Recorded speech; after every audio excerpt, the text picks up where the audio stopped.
ادریس احمد اور لطیف دو بھائی ہیں۔ ادریس احمد لطیف سے 3 سال چھوٹا ہے اور پڑھائی میں اس سے 2 سال پیچھے ہے۔ لطیف 7ویں کلاس میں پڑھتا ہے۔ دونوں کی عادتیں ایک دوسرے سے بہت مختلف ہیں۔ لطیف کم عمر ہونے کے باوجود اکیلا رہنا پسند کرتا ہے اور بات چیت بھی کم کرتا ہے، جبکہ ادریس احمد شرارتی ہے۔ اتنا شرارتی ہے کہ گھر کے سب لوگ اس کی شرارتوں سے تنگ رہتے ہیں۔ تاہم پڑھائی میں دونوں بھائی بہت اچھے ہیں اور کلاس میں ہمیشہ فرسٹ آتے ہیں۔ اس لیے اس کے پاپا اس کی شرارتوں کے باوجود اس سے خوش رہتے ہیں۔ دونوں بھائیوں کے مزاج مختلف ہونے کی وجہ سے ان میں اکثر جھگڑا بھی رہتا ہے۔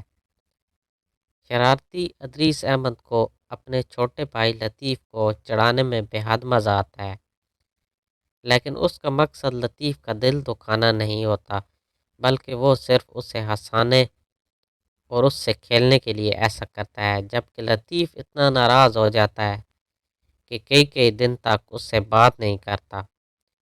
ان کے گھر کے نزدیک ایک بہت بڑا باغیچہ ہے جس میں آم، جامن اور امرود کے بہت سے درخت ہیں۔ اس باغیچے کی خاص بات یہ ہے کہ درخت ایک دوسرے سے بہت جڑے ہوئے ہیں۔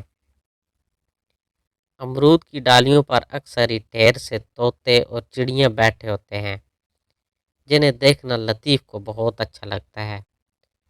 یوں بھی وہ شام کو باغیچے میں چلا جاتا ہے اور کسی درخت کے نیچے بیٹھ کر طوطوں اور چڑیوں کو دیکھتا رہتا ہے، کہانیاں پڑھتا رہتا ہے، جبکہ ادریس احمد موقع پاتے ہی اپنے دوستوں کے ساتھ کھیلنے کے لیے گھر سے باہر نکل جاتا اور خوب شرارتیں کرتا۔ ایک دن دونوں بھائی کسی بات پر جھگڑ پڑے، نوبت مار پیٹ تک پہنچ گئی۔ حالانکہ جب لطیف غصہ میں آتا تو ادریس خاموش ہو جاتا، لیکن اس سے بھی پتہ نہیں اس دن کیا ہوا کہ وہ لطیف سے الجھ گیا، اور اس دوران میں اتفاق سے پاپا بھی آ گئے۔ انہوں نے دیکھا کہ ماں کے سمجھانے کے باوجود دونوں بچے لڑ رہے ہیں تو وہ بہت ناراض ہوئے۔ انہوں نے کہا کہ میرے گھر میں نہ ہونے پر تم دونوں اس طرح لڑتے ہو، آج تو میں ہوں، کل نہیں رہوں گا، تو کیا اسی طرح سے لڑو گے؟ پھر تمہیں کون سمجھانے آئے گا؟ پاپا کی بات پر ادریس پر اتنا اثر ہوا کہ وہ بدل ہی گیا۔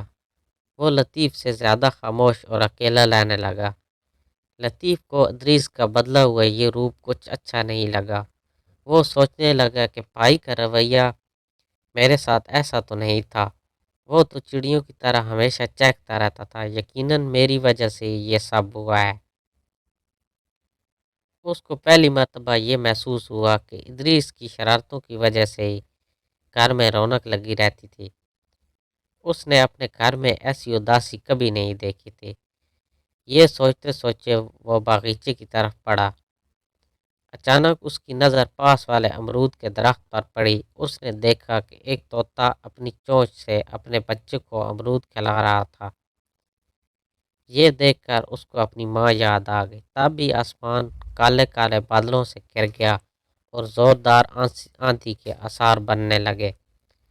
دیکھتے ہی دیکھتے ہوا تیز ہو گئی اور ایک چھوٹا پیڑ اپنے بغل میں بڑے پیڑ کے سہارے تیز ہوا کا مقابلہ کرنے لگا۔ لطیف کو محسوس ہوا کہ یہ بڑا پیڑ کوئی اور نہیں ادریس احمد ہے۔ وہ تیزی سے دوڑتا ہوا گھر آیا اور ادریس احمد سے لپٹ کر رونے لگا۔ ادریس احمد نے اس کی آنکھوں سے آنسو پوچھتے ہوئے کہا، بھائی ادریس احمد، ہم پھر جھگڑیں گے، کیونکہ پیار ہو تو جھگڑا بھی پیارا لگتا ہے۔ ان دونوں کو خوش دیکھ کر ان کے والدین بھی مسکرانے لگے۔